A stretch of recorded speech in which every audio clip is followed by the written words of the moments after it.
Okay, Evan Osnos, welcome to The Assignment. Thank you, Audie. Great to be with you.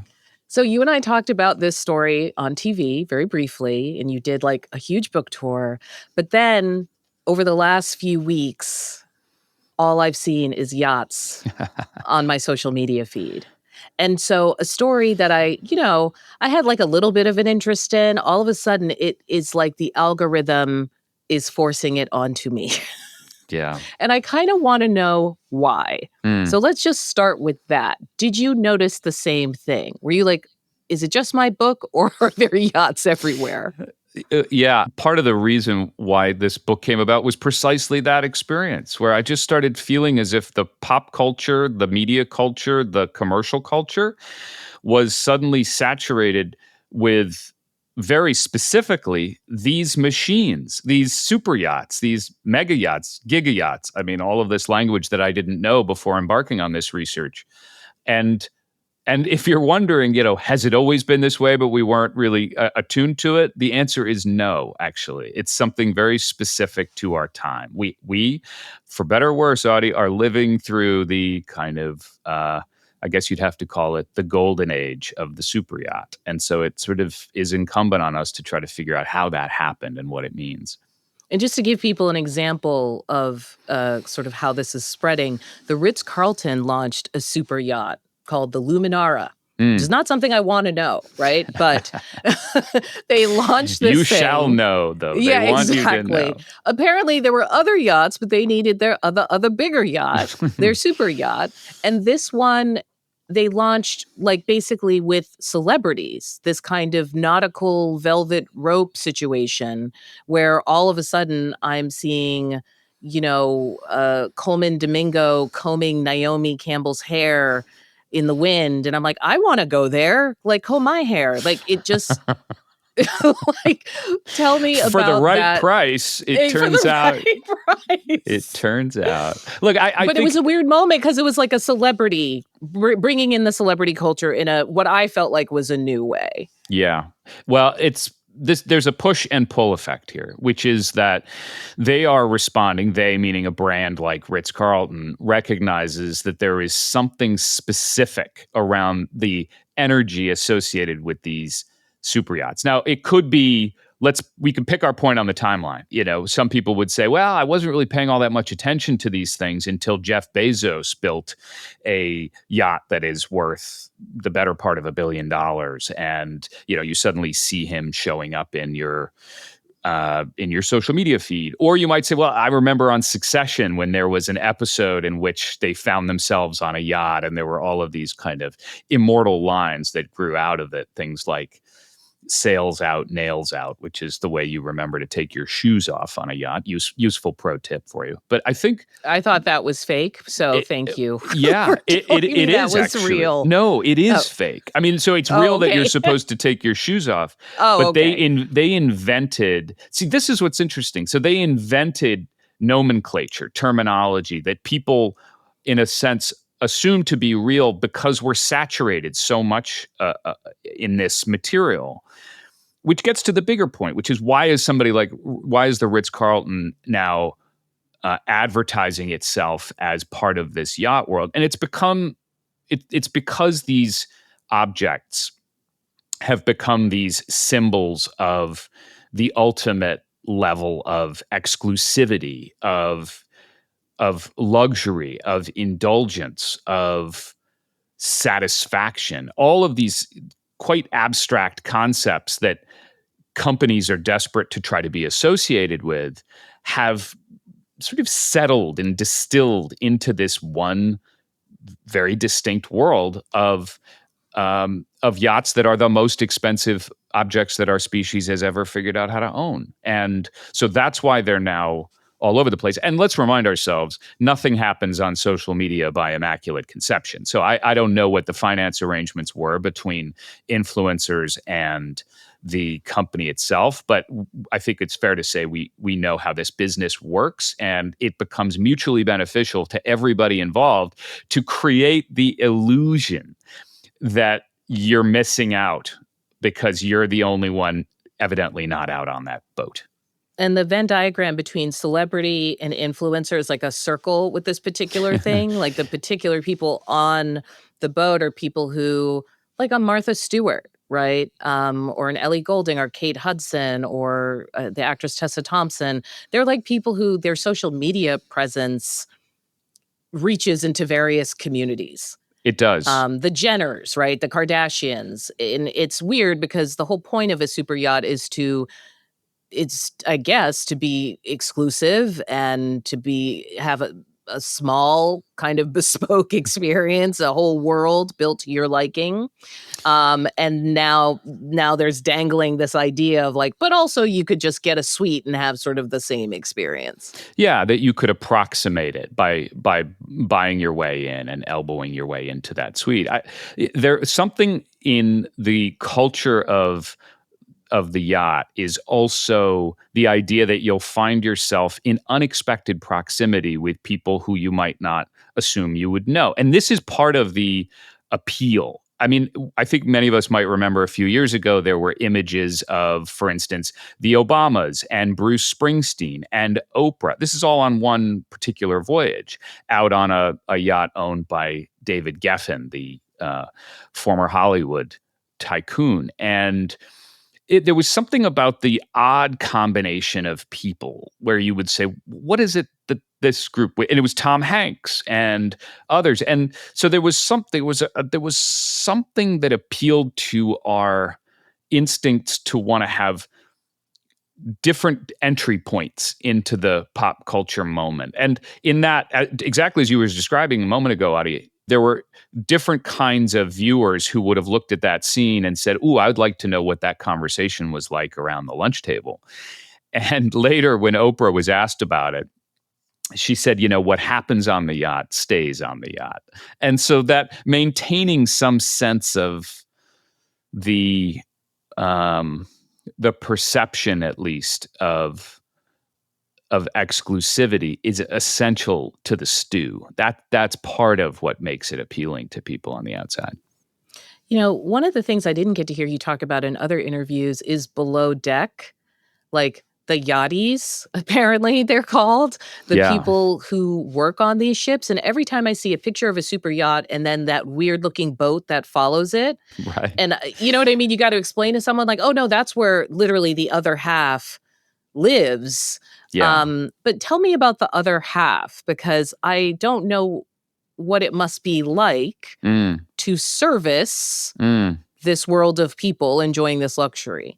So the world of the yachty is a bargain that they make, which is that in exchange for essentially round the clock labor and a posture of complete and total service, they get adventure, they get life around the world in a luxurious environment, and a salary that, depending on where you sit in the pecking order, is either decent or pretty grim. And I'm just to put a finer point on it, if you are somebody who's at the lower ranks of the hierarchy, and boats are extremely hierarchical environments. I mean, they sort of borrow that from the rest of nautical culture.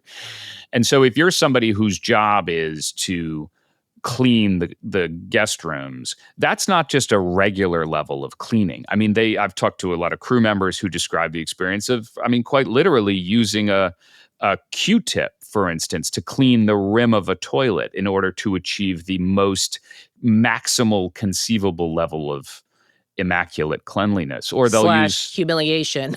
Yeah, that's a big piece of the operation. I think this is part of it. And, honestly, what's weird about working in this environment is you're in numerical terms, you're working for what is essentially a floating corporation that has no HR department, that is subject to the whims of the captain or the owner and some combination of it. And so it can, at the same time, though, it can be, to some of them, quite a nice environment. You're almost literally insulated from the worries of life on land. And so you can kind of get lulled into this sense of, all right, today it's the Mediterranean, next week it's the Caribbean. But then you try to transition from that into the quote unquote real world. And as some former crew members have said to me, it becomes very hard to explain to anybody outside of that what you've been doing for the last 10 years, partly And not because just because you're legally not allowed. Like, right. let's face it, you have to sign an NDA. And Yeah. I'm getting lulled into the conversation because the sound of your voice is very nice. But then there's lines in the book about like the petty tyranny people live under That's and right. the psychotherapist who's like made a business out of talking to the poor people who have worked in these places. I spoke to one therapist in particular who had been a crew member on yachts, and then she got into the work of therapy. She went to school and trained, and then her first cohort that she specialized in were actually incarcerated people. And then she discovered that, having worked with captive populations, that it was quite well suited to working with crew members because there are some things in common. And she saw the irony in that. And there is a world that is, frankly, and this applies to so much about the super yacht world, that is just beyond the horizon of our awareness in regular life. It is, in all kinds of ways, quite unbound by the laws that we live our normal lives under. I mean, almost literally. And if you're in international waters, if you are in the waters of some small island state that has a prime minister who might be friends, let's be honest, with the owner of that yacht, you can find yourself in quite perilous straits when it comes to trying to let's say you've been mistreated at work, for instance, when you're working on a yacht. It can be very hard to try to seek Like you justice for failed that. to switch out the supplies of the incoming affair partner in the bedroom You are a upon close the reader secret of signal. the book. I am a Well, close reader because I'm yeah, like, oh, the Coldplay situation got nothing on this. Like, this is insane.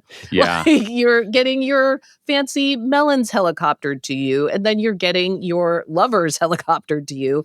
But then the whole ship, everyone is arranging the world to the way they need it to be, right? It's like their own little Legoland, and they can yeah. move the people and move the pieces. And I know it sounds weird that I'm obsessed with this, but I feel like there's a clue in there about why the tech billionaires have suddenly gravitated to this space as well.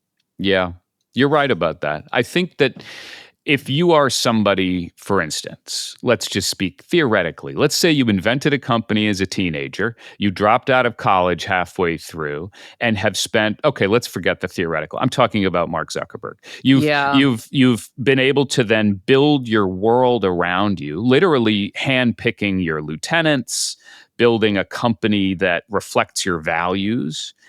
In Zuckerberg's case, to give you a very concrete example, the reason why Facebook is blue, that very distinct royal blue, is because he is red-green colorblind.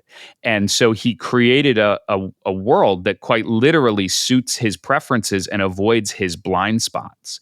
And I think you can take that example in the most superficial way, the design aesthetic, and you can apply it more broadly to his perception of how society functions, of what friendship means, of how people want to build connections, of what the definition of hate speech is, of how violence travels through cultures. I mean, that is what his life has been. And it shouldn't surprise us that he has also, in the last couple of years, taken ownership of a yacht. According to the yacht trade press, he got it for a relative bargain in the $300 million range. And so somebody who has had that professional experience can now transport that same level of absolute control into their social and vacation life. So it becomes a complete system in a way. But isn't their obsession with being in our world a reflection of the limits of that power? Or I don't know, or what happens when their own greed and psychology takes over, right? Like Bezos is not content to be a silent billionaire. Like his new wife has to be in vogue. They have to have a wedding that has like every actor in it, whether they know them or not. like there's this even Zuckerberg all of a sudden being Mr. UFC guy. Mm. Like they're actually not content with the power that they have. And I know I sound really biased talking like this, but I'm really wrestling with it because I don't know how it's different from like the actual Gilded Age, the period of history we call the Gilded Age. Right. But there's something that does feel different. Well, I have to tell you, the word that you just used is really the central idea of this project: contentment, or more importantly, the lack of contentment. What we find is that, and this is true both in our own lives in kind of small ways, and then it becomes simply truer when you get more zeros attached, that there is a level of unsatiability that is defined really by the competition and the sense of status competition that goes on between people. So we might say to one another, how could anybody who has already accumulated all of the possible, toys and trappings and luxuries that a human being could ever seek to want, why do they then try to surround themselves with celebrities who they scarcely really know? And how fulfilling could that really be? Well, because that person, if we're talking about the Bezos newlyweds, they are seeking to be, in a way that perhaps they don't even fully appreciate, satisfied by the idea of being surrounded by the most famous and wealthy people in the world. For them, that's become, for the moment at least, the threshold that they're seeking to cross. I think when I talk about insatiability, I mean that there is a level, and this has been true to human beings, and I think it's been a subject of some focus in faith traditions going back as long as history has existed, the idea that you may never find yourself satisfied with the earthly delights, no matter how many you accumulate. But we're living in a moment when you can actually see people trying to satisfy that place in their lives with objects that are as distinct and visible as a super yacht on the high seas. We've known each other for a while. Our Mm, families know each other. that's right. And the weird thing about being friends in America, I think, is well, maybe other countries too, we've never talked about money. I now Yeah, know that's more true. about you and Yeah. your history with money than in all the time we've known each other. And, you know, um, it's weird because we're all doing a version of this aspirational dance, That's true. right? Yeah. But nobody is honest about where their supplies come from. And I'm not saying that about you. Yeah. But I remember reading a review of the book where someone made a joke that it seems though you could pass. Yeah. Like that you visited this boat, you visited this world, but that you're not the kind of guy they would turn away. Like Yeah. there's aspects of you and your life and background that like fit. And I was wondering what that was like for you to read because Well, I know we all see ourselves differently, right, than how the public sees ourselves. I decided this is a big piece of the story. I mean, I kind of put this in the very opening pages of the book, is this idea that in my case, my life is this combination of two very distinct experiences of money. I mean, on my mom's side, I come from a a kind of Midwestern waspy family where nobody ever talked about money. There was always a sense that there was enough in the background, but it was a very kind of, you would make a point of try to do it subtly. So there was a lot of, shall we say, kind of threadbare cuffs around. And then on the other side of my family, which is my dad's side, we're descended from Jewish Polish refugees from Europe. I mean, my grandfather was one of 7 siblings, and he's the only one that survived World War II. And so they came to this country with nothing. And so had a very different experience of trying to rebuild a world that had been destroyed. And for them, that meant actually, no, you should try to get into the best apartment you possibly can. And I remember they spent $40,000 on an apartment in New York City, and then over the years built up as much as they could of the things that had been lost, the books, the carpets, the artwork that was some of it fake, some of it real. And it was this collision of these two very different cultures of money that for me felt like it reflected different elements that coexist in the American relationship. Oh, no, you don't, New Yorker. What did it mean for you? How did you feel as a kid? I guess I felt both of those elements in my life. I feel frankly kind of at home in both. I mean, I think the idea that I can be comfortable in a place where there is either an allergy to talking about money, meaning it's all kind of right there in the background and nobody does it very explicitly, or you get into this world where it's much more overt.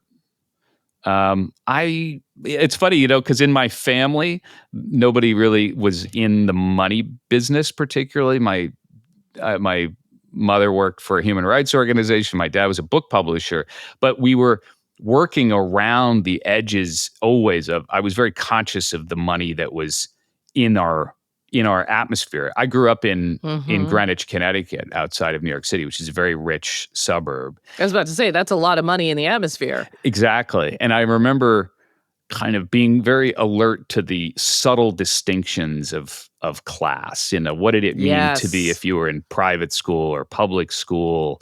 What kind of cars people were driving, and And it's like a weird. I joke that you learn to code switch. Yeah. Like for me, I was a kid in a working class community, but we were immigrants. But more importantly, I was bused at one point. Yeah. To this community out in Massachusetts that is like very expensive high school. And that's when I sort of learned the tiers of class, right? It was like, I'm getting bused to this place, which is supposed to be so great, but like, public school, like the people there are like, you're going to the public school. Right. And then there's other whole world of private school and Volvos and NPR Yeah. and all of these things. Even reading the New Yorker, Evan Osnos, I did not read or pick up or see the New Yorker until I was in my mid-20s and I was a working journalist. Yeah. I did not know there was a whole world of people who like tore out the covers and put them on inside their cabins, right? Yeah. And the reason why I'm so obsessed with this is like, for you, like, can you code switch or have you crossed over? Like, have you reached the point where you're so fully in this world No, that it's hard to very, remember what it was like to struggle? It's very much a code switching experience in the sense that I feel like part of that, and at this point, I'm 48 years old, and so it's hard for me to know what is a product of my professional life, which in our business is so kind of complete. And I've spent my life as this is a meaningful fact in the sense that I've been a foreign correspondent and a national correspondent, and that's different for people who are outside of our business. I don't think they know that's different than being like a lifer in Washington who covers that world and is like a part of that world. Like that's not actually what is. When you're a correspondent, you dip into different worlds and you try desperately to have them not kick you out.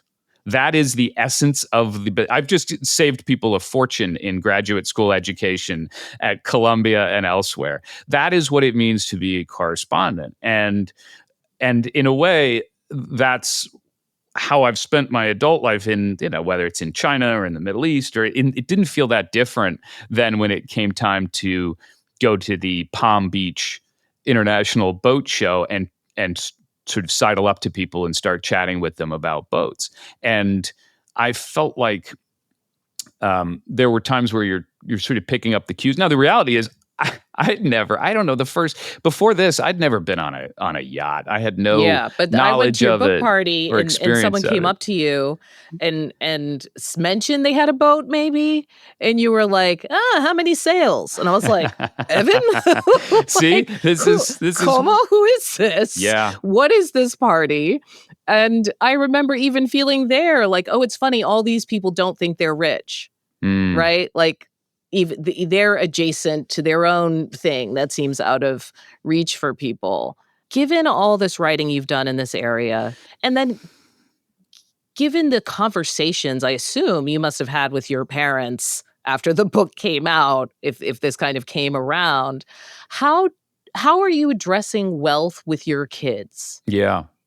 I really do find myself, and I think this is something that applies even to people who haven't written, books on these topics, is like, I was talking with my daughter this morning, and I was talking to her about how we have to try to separate out what she admires of Taylor Swift for talent and what she admires of Taylor Swift for this phenomenon of fame that is such a, I think, really dangerous seduction for kids right now, that we're trying to parse it out. And, she'll roll her eyes at me. She's 7 and she's like, all right, daddy, whatever, but I just want to be friends with Taylor Swift. But I'm like, yeah, but let's focus on, like, some of this is a celebration of art, of artistic power, and of her ability to speak to people and to connect to their experience. And then there's this other thing, which is right now our society is celebrating to an unhealthy effect of money, power, and fame. And I think I am trying to talk to them about it in a way that hopefully makes some of this seem like it's not God knows about the objects, but is about what Yeah. it says about our society, which we care about. And about responsibility.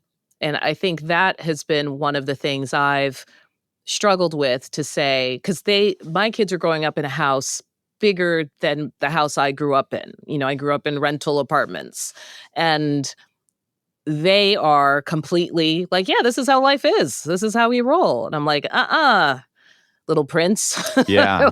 And I know this sounds far off from where we started, but that's one of the things I think that most of us who are now maybe polling a little less interested in the billionaire class, Yeah. it's that sense that they feel no responsibility to the rest of us, That's right? Like, exactly I'm going to right. get on my boat, and I'm going to do things to the environment. And when something goes wrong, I'm going to go to space. Mm. It feels very far from the philanthropy age and all this other stuff. And somehow I have to tell my kid, like, you can invent something and be incredible.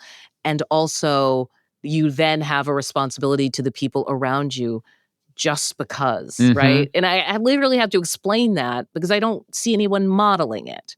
I think that is a specific feature of the world that I'm describing in these pages. It is exactly the era that we find ourselves in. And people have described it in different terms. Somebody described it as noblesse without oblige. This idea that we're in this period when suddenly there is a celebration of the accumulation and absolutely no talk about what are the obligations to society that come with that power. And that's a dangerous evolution in the culture. And the reason why I say culture is that this is one of the key facts of when you look at the history of wealth, is that just like any community, whether it's like your neighborhood or your kid's school, there are ideas that become dominant, and Yes. they sweep across and they seem to take up the whole horizon. And so part of what's happening now is that you've got all of these little aspiring Elon Musks out there,